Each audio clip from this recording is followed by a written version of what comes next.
we're reviewing the sandwich here. We're reviewing this new. It looks like there's cum all over this box.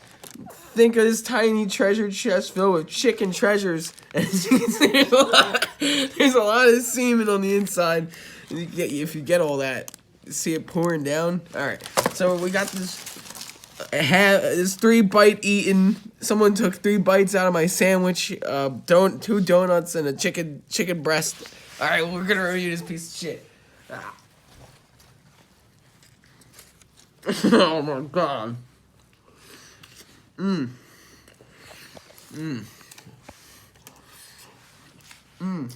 This.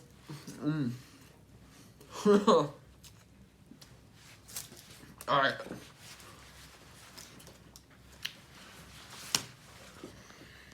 It's not good, but it's not bad.